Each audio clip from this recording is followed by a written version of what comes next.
Será que dá para fazer ondas de choque num paciente que utiliza anticoagulante? Perguntinha difícil, né? E a resposta tem aquela pitada de polêmica. Mas é importante você saber sobre isso, porque cedo ou tarde um paciente desse vai chegar no seu consultório e é você que vai ter que decidir se vai indicar ou contraindicar as ondas de choque.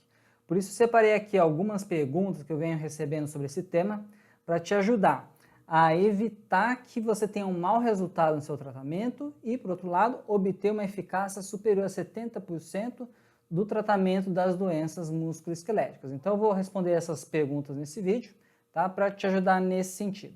Eu sou o Carlos Vinícius, sou ortopedista, então vem comigo para saber as respostas sobre ondas de choque e a anticoagulação. Bora lá!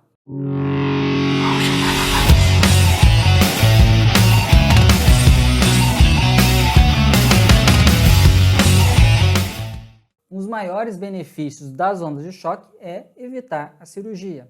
E aí o paciente nos procura após já ter feito diversos tratamentos convencionais, que é analgésico, anti-inflamatório, cinesioterapia, eletroterapia, entre outros. E no caso desses pacientes, nada disso resolveu, então ele volta com o ortopedista dele, né? E a opção normalmente é um procedimento mais invasivo, que seria a cirurgia, que normalmente é agressiva para esses casos. Por exemplo, se você for pegar uma cirurgia para tratar uma tendinopatia do calcâneo que está dentro de uma síndrome do Haglund, a cirurgia é bem agressiva. Há necessidade de intervir no tendão, no osso, no calcâneo. Então, a cirurgia é de grande porte. Por exemplo, também, se for tratar epicondilite lateral, medial, envolve às vezes transposição de tendão, reinserção de tendão, assim como na pubalgia, coccidine e outras várias patologias musculoesqueléticas que não foi possível obter êxito, né? E aí a última opção seria a cirurgia, mas com as ondas de choque, isso aí acaba diminuindo a possibilidade de ele precisar fazer um procedimento mais agressivo, né? E aí, como as ondas de choque não são invasivas, elas acabam sendo a preferência de todos nós, inclusive do próprio cirurgião, que sabe que o procedimento cirúrgico seria muito agressivo. Por outro lado, com as ondas de choque, que não são invasivas, a pessoa vai sentir no máximo um desconforto durante o procedimento, que depois de alguns pulsos diminui, fica mais confortável, raramente de efeito colateral vai ter hematoma, equimose, e aí, inclusive, entra a questão do uso dos anticoagulantes, né? Que dentro dos pacientes que nos procuram para o tratamento, né, com as ondas de choque, tem aqueles pacientes que não podem operar ou aqueles pacientes que possuem um maior risco para operar. Nesse subgrupo, a gente encontra, a maioria deles são idosos ou aqueles pacientes que não necessariamente são idosos, mas que possuem comorbidades, né, sendo idoso ou não, como doença renal crônica, doença cardiovascular, pacientes que já tiveram câncer, entre outros. E esses subgrupos de pacientes possuem vários denominadores em comum, e um deles é o uso de anticoagulantes orais. Por isso, na sua anamnese, você não pode se esquecer de investigar se o paciente está utilizando algum anticoagulante. Embora as ondas de choque não sejam invasivas, elas podem sim produzir pequenas lesões estruturais, porque elas produzem uma pressão de radiação acústica que vai empurrar, né? Empurra as moléculas e pode, inclusive, lesar alguma estrutura, como o vaso. Por isso que um dos efeitos colaterais é equimose e até, em alguns casos, hematoma. E esse hematoma pode até ser extenso, por exemplo, no ombro, na região glútea. Às vezes o hematoma é bem extenso, acaba que não provocando nenhum problema maior, mas fica lá aquela mancha, né, hemática, que aí vai absorvendo conforme vão passando os dias. Além desse efeito da pressão mecânico, né, que se choca contra os tecidos, tem outro efeito, que é o seguinte: elas aumentam a expressão de uma enzima chamada ENOS, que vai aumentar a síntese de óxido nítrico, que por sua vez é um vasodilatador. E junto com a vasodilatação tem um aumento da permeabilidade vascular, que aumenta a chance de sangramento. E junta o risco aumentado do uso, né, produzido pelos anticoagulantes a esse efeito biológico produzido das ondas de choque, então a gente tem, pelo menos teoricamente, um maior risco de sofrer, de ter o surgimento de equimose e hematomas. E aí, com base nisso, vamos responder a primeira pergunta. Posso fazer ondas de choque em pacientes que utilizam AS? Primeira coisa é diferenciar o que é um antiplaquetário de um anticoagulante. São coisas distintas, né? Antiplaquetário temos como exemplo o próprio AS, o clopidogrel e o triflusal. E tem outros fármacos aí também, mas esses são alguns dos principais. Como é que é o mecanismo de ação dos antiplaquetários? Eles vão inibir a agregação das plaquetas.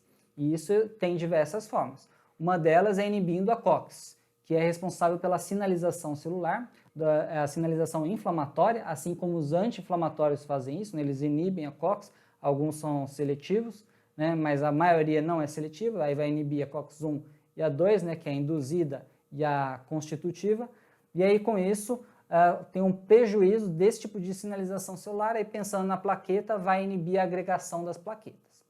Outra forma de inibir a agregação das plaquetas é inibindo a glicoproteína 2B3A, que nada mais é do que uma integrina, que é uma proteína transmembrana, fica lá na membrana da célula, e ela é responsável pela ligação do meio extracelular com o meio intracelular. O nome da integrina, né, dessa integrina, que pode ser chamada de glicoproteína 2B3A, a gente fala alfa-2B e beta-3, tá? Mas é a mesma coisa. E aí o que acontece se não houver agregação plaquetária? Numa vigência de lesão vascular, a resposta aguda, imediata, é retardada.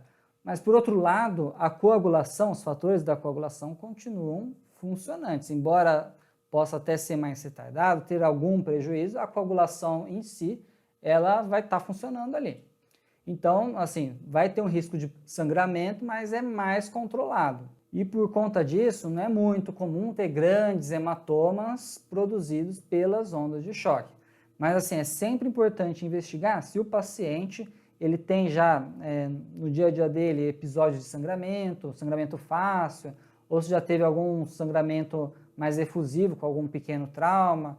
E aí no tratamento, quando a gente vai fazer o tratamento com as ondas de choque, é importante ir com parcimônia, em relação à quantidade de energia aplicada e os locais que a gente faz a aplicação.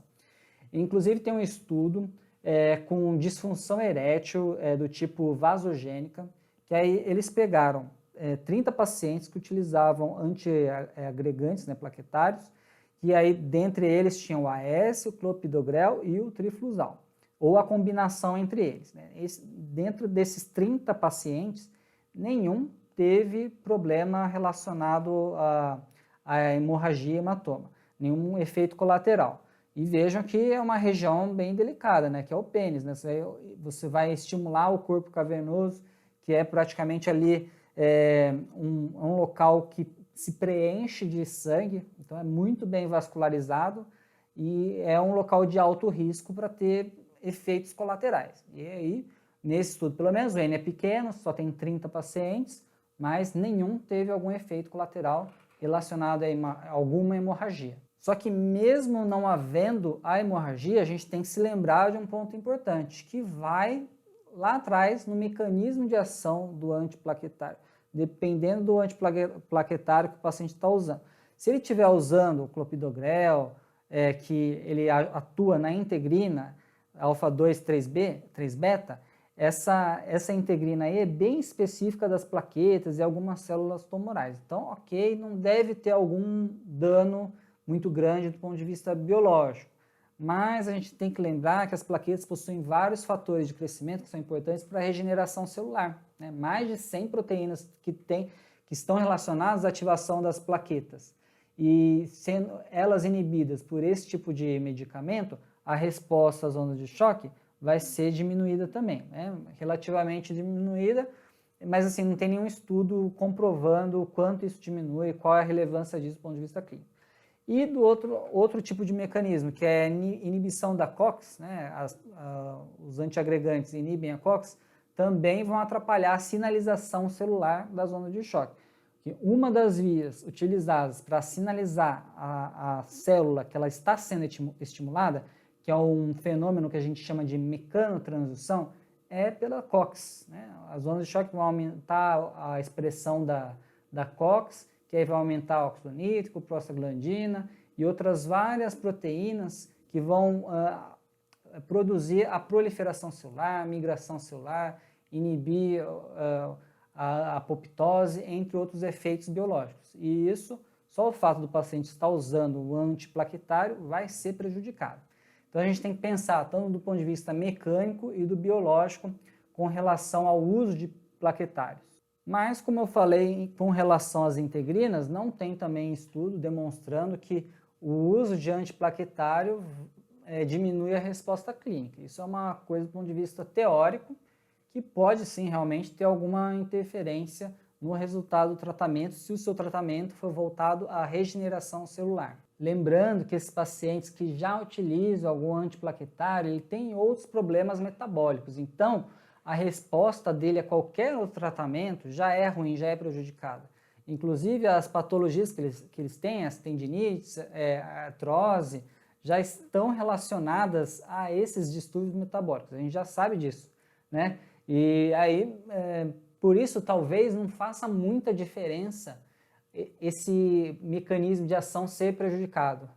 E o que talvez importe mais é o efeito colateral da hemorragia ou equimose. Por isso, tem que tomar cuidado na hora de fazer as ondas de choque nesses pacientes, mesmo sendo somente um antiplaquetário, porque efeitos colaterais podem acontecer. Vamos agora para a próxima pergunta. Pode fazer ondas de choque em pacientes utilizando anticoagulante oral? Aí sim, né, não é antiplaquetário. Anticoagulante oral a gente tem como exemplo o Marevan, o Xarelto, que é o Rivaroxaban, e o Apixaban, né? Existem outros, mas esses são bem frequentemente utilizados aqui no nosso meio. Os anticoagulantes têm como mecanismo de ação inibir os fatores da coagulação, né? O fator 10 ativado, o fator 7, entre outros. E então a gente precisa tomar cuidado na hora de fazer as ondas de choque, principalmente com relação à alta energia. Existe uma grande preocupação, por exemplo, quando vai fazer a lidotripsia extracorpórea, porque nesse caso utiliza uma energia muito elevada.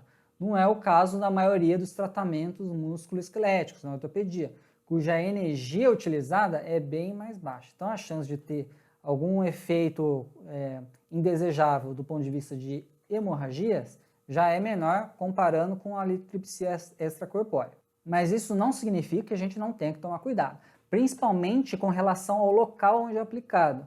Por exemplo, próximo às articulações, porque se tiver hemartrose, aí os efeitos são muito ruins, né? A gente sabe que sangue dentro da articulação não é bom. Para você ter uma ideia, o uso de plasma rico em plaqueta não é feito com o sangue, é o plasma rico em plaqueta, porque a gente sabe que tem componentes no sangue que vão ter efeitos pró-inflamatórios. A gente não quer efeito pró-inflamatório, por isso a gente não pode deixar que ocorra hemartrose, o sangramento dentro da articulação.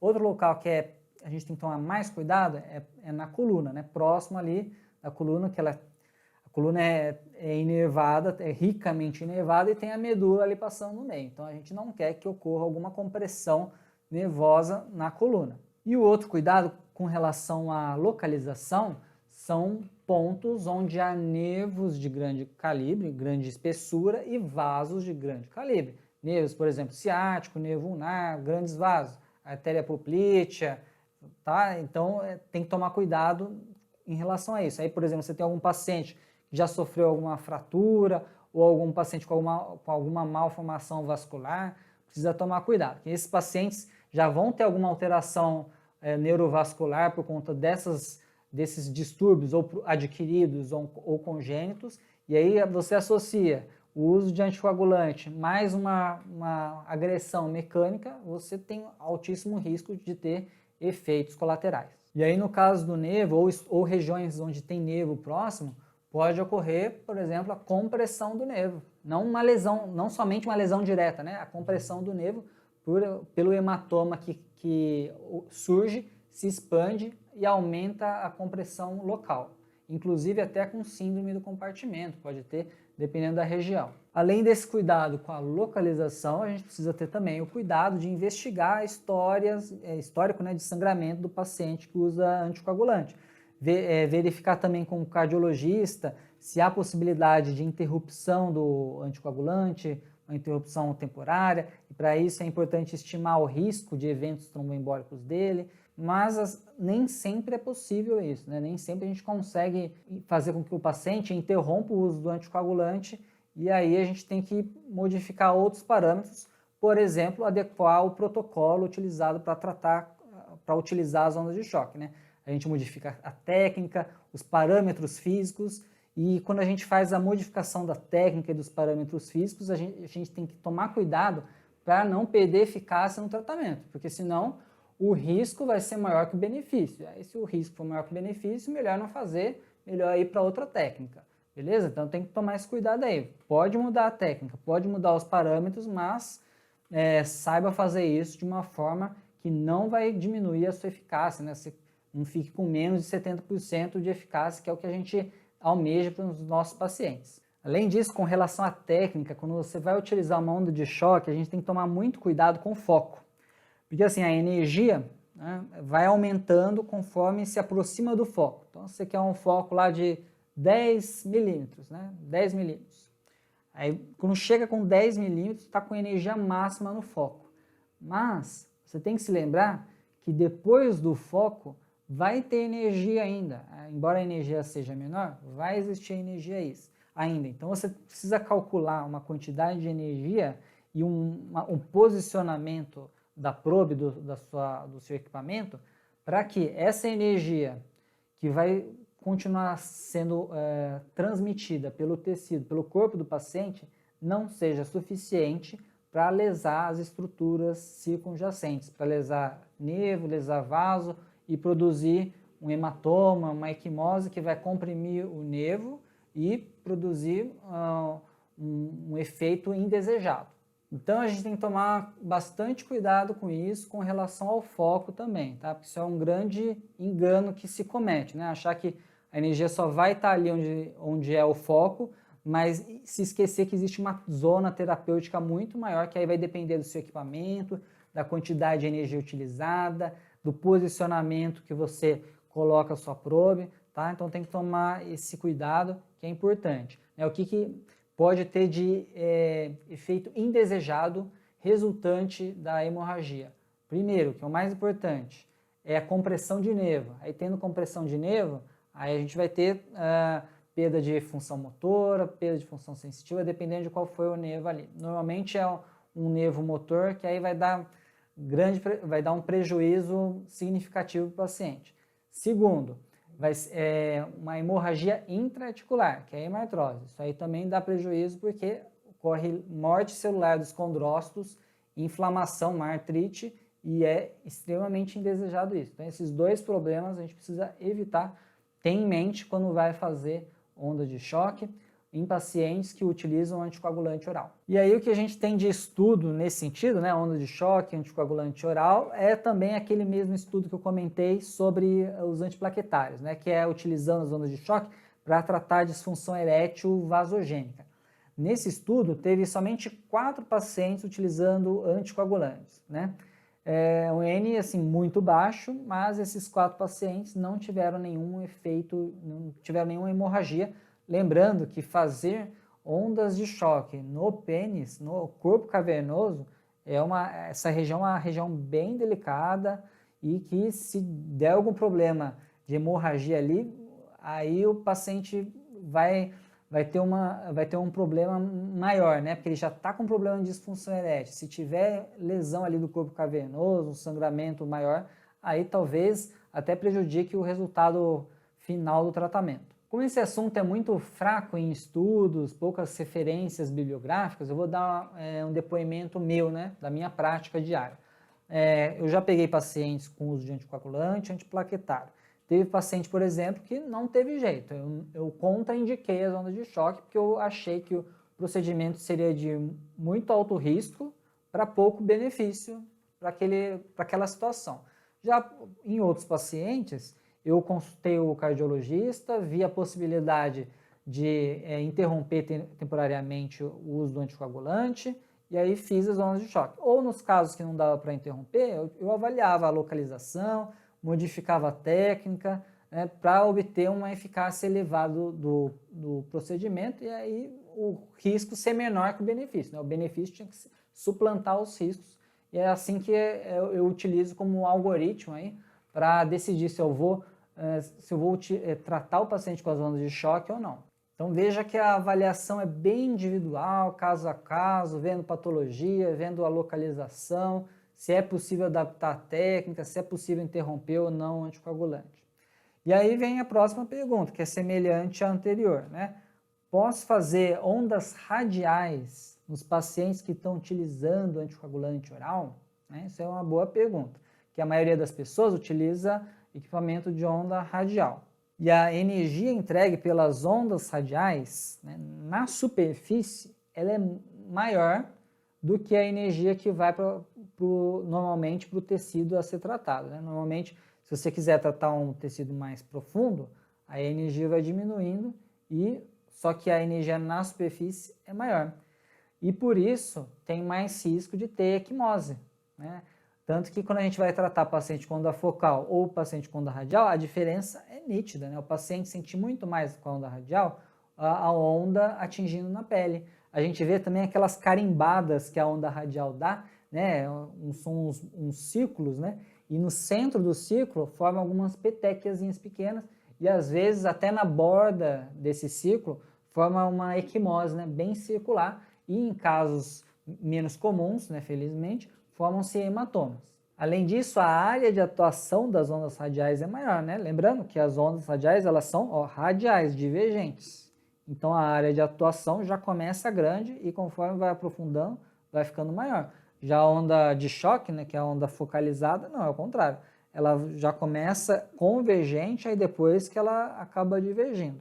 Então, a área vai ser menor. Então, o risco de pegar outras estruturas com a onda focal é menor do que a onda radial. E aí a gente precisa tomar o cuidado conforme o local onde a gente está aplicando as ondas radiais. Principalmente locais mais profundos, né? Quando a gente quer atingir o local mais profundo, a tendência é o quê? Aumentar a energia, né? Porque aumentando a energia entregue, você consegue chegar com uma energia maior para tratar a doença mais profunda. E se você tiver com uma energia maior na superfície, a chance de ter alguma lesão superficial é maior. Mas é assim, felizmente é uma lesão superficial, isso que a gente tem que entender. Se a lesão ela é superficial, ela não vai comprimir um nervo profundo, a não ser locais menores, por exemplo, o cotovelo.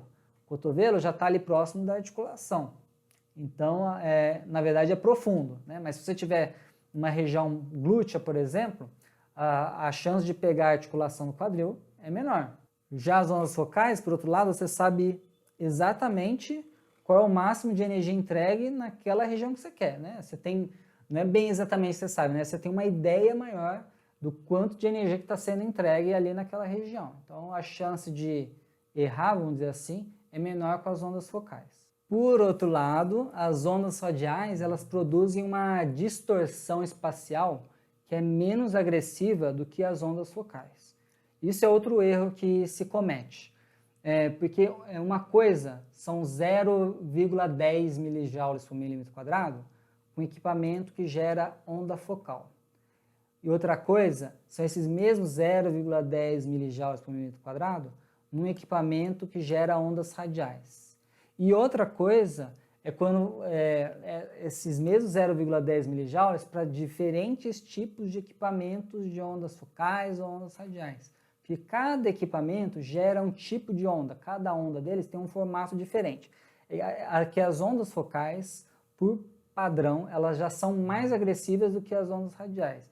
Então, mesmo que ela tenha essa mesma quantidade, essa mesma densidade de energia, o das ondas focais é mais agressivo sim. Então, você tem que tomar cuidado com relação a isso também, tá? Você não pode utilizar o mesmo parâmetro que você usa para a onda radial na onda focal. Se você utilizar o mesmo da onda radial, quando você for converter para onda focal, a distorção vai ser muito maior, tá? Então, não cometa esse erro aí. Para ficar fácil de entender, imagina eu dar uma pedrada, jogar uma pedra com X de energia. Aí agora, imagina eu jogar um alfinete com X de energia. A energia foi a mesma, mas o efeito provocado num tecido de uma alfinetada ou uma pedrada é diferente, embora a energia tenha sido a mesma. Então, isso é o mesmo jeito que funciona com as ondas focais ou radiais. Tá? Das ondas focais, a agressão vai ser muito maior.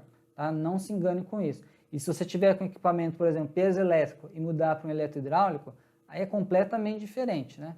Eu já utilizei todos os tipos de equipamento e eu sei na prática, senti na prática a diferença de cada um deles. Por exemplo, o eletrohidráulico, a energia utilizada na maioria dos equipamentos é bem baixa, vamos dizer assim, com relação aos outros focais. Mas o efeito produzido é muito maior. Tanto que a quantidade de seções modifica, a quantidade de pulsos modifica, o jeito que você aplica as ondas também é diferente. Então você não pode utilizar o protocolo de um e transpor para o outro, sem pensar no que pode acontecer. Então, respondendo aí a pergunta para as ondas radiais, dá para utilizar conforme o caso, conforme a localização e cuidado, não utilize os mesmos parâmetros que você usa para uma onda focal, para radial e vice-versa. Tem que conhecer como é o funcionamento da onda, o funcionamento do seu aparelho e utilizar um protocolo adequado para eventualmente diminuir alguns parâmetros, mudar alguns parâmetros para não ter para diminuir o risco, né, de ter sangramento e manter uma eficácia elevada do seu tratamento, mais de 70% aí, pelo menos. Agora vamos para outra pergunta, agora uma pergunta mais específica ainda. Olha só, dá para fazer ondas radiais para bursite trocantérica em pacientes que estão utilizando anticoagulante oral? Essa pergunta eu selecionei porque ela é bem interessante, né? Ela é específica e bem interessante. Por quê? Porque esse tratamento é numa área grande, né? Que é a região trocantérica. Se você fizer a onda radial ali, vai mudar o transmissor utilizado, a energia utilizada, quantidade de pulso. E essa região em especial, ela tem maior risco de formação de hematoma. Apesar disso, na maioria dos locais onde você faz o tratamento para bursite trocantérica, não tem vasos importantes nem nervos importantes, né? Só se você chegar próximo ao ciático você tem que tomar cuidado, mas no geral não tem estruturas nobres ali. E outra, o quadril, né, vai estar bem profundo a pele, então a chance de ter algum sangramento articular é muito pequena. E se o paciente chegar ao ponto de ter um sangramento articular, na verdade ele já teve hematomas em outros locais do corpo e ele está bem descontrolado, aí nem faria onda de choque, mesmo sendo onda radial. Além disso, nessa região aí não costuma ter síndrome do compartimento, então mesmo havendo um hematoma, que normalmente é superficial e não tem nenhuma complicação a mais, o risco de ter síndrome do compartimento é pequeno, né? O que pode haver com grandes hematomas é a própria infecção do hematoma, né? Às vezes surge um grande hematoma que não é bem controlado, né? Principalmente se você utilizar aqueles anticoagulantes que não tem um antídoto, aí pode ter algum problema nesse sentido. Mas normalmente não tem complicações maiores do que um hematoma ali na região. Agora vamos para outra pergunta específica, que é a seguinte, ó, dá para fazer ondas radiais em patologias do cotovelo em pacientes em uso de anticoagulante oral? Não, aí o cotovelo a gente foi de 8 para 80, né? Enquanto o quadril é uma articulação grande, né? A região glútea é uma área grande, o cotovelo é uma área bem pequena, né? E ali na região do cotovelo temos nervos importantes e nós temos ali um túnel importante, que é o túnel cubital. Então, principalmente se você estiver fazendo para epicondilite medial, tome muito cuidado, porque mesmo sem anticoagulante, o nervo ulnar ele pode sofrer compressão, tá? Tanto por inflamação dos tendões aí locais, quanto por agressão direta ao nervo e até mesmo o hematoma ali na região. Então, se surgir um hematoma na região, ele pode aumentar a compressão no nervo e produzir paralisia do nervo ulnar. Então, a síndrome do túnel cubital aguda, tá? O paciente pode evoluir com isso. Lembrando até que quem tem epicondilite medial acaba, às vezes, evoluindo com uma síndrome do túnel cubital, tá? Por inflamação dos tendões da região. Além disso, a musculatura do antebraço é muito suscetível à síndrome do compartimento. Então, grandes extravasamentos de líquido podem produzir, inclusive, a síndrome do compartimento. Não conheço relatos na literatura, nunca vi isso em relação à prática, mas, teoricamente, tem esse risco. Então precisa tomar cuidado quando vai fazer na região do cotovelo, locais pequenos, próximo à articulação. Então vamos resumir essa exposta de hoje sobre o uso das ondas de choque, tanto as ondas focais quanto as ondas radiais, em pacientes que utilizam anticoagulantes ou antiplaquetários.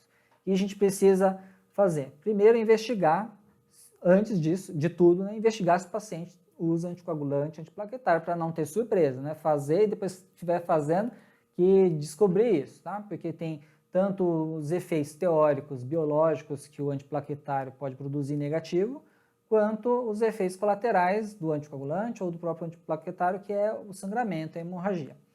Além disso, a gente tem que verificar na anamnese se o paciente tem episódio de sangramento, fácil, com pequenos traumas, porque isso vai nos fazer entender se ele é uma pessoa que tem maior chance de ter hemorragia ou não. E outra coisa é avaliar a possibilidade de suspensão temporária desse anticoagulante ou desse antiplaquetário. Então, contacte o cardiologista do paciente para ver o que ele acha, qual que é o risco de tirar, colocar. E pense também que o seu tratamento vai demorar algumas semanas. Aí você tem que informar para ele qual que é o prazo aí estimado para ficar sem o uso do fármaco anticoagulante ou antiplaquetário, tá? E a gente tem que ter cuidado com o local da aplicação, né? Cuidado com a articulação, locais próximos de nervos, de vaso, tá? E, por fim, a gente tem que adequar a técnica ao paciente, né? Para que a gente tenha uma boa eficácia com as ondas de choque, seja radial ou focal, de pelo menos 70%, e que essa eficácia seja maior que o risco. Porque se o risco for maior, aí é melhor não fazer, contraindicar a terapia. Beleza? Se ficou alguma dúvida, quiser fazer algum comentário, é só escrever aqui abaixo. Não se esqueça de me seguir nas redes sociais. Lembre-se que eu tenho canal no YouTube, tenho perfil no Instagram e no Facebook também. E tem também um canalzinho no Telegram para você ver as atualizações de forma mais rápida e mais fácil. Tá bom? Até mais, um abraço.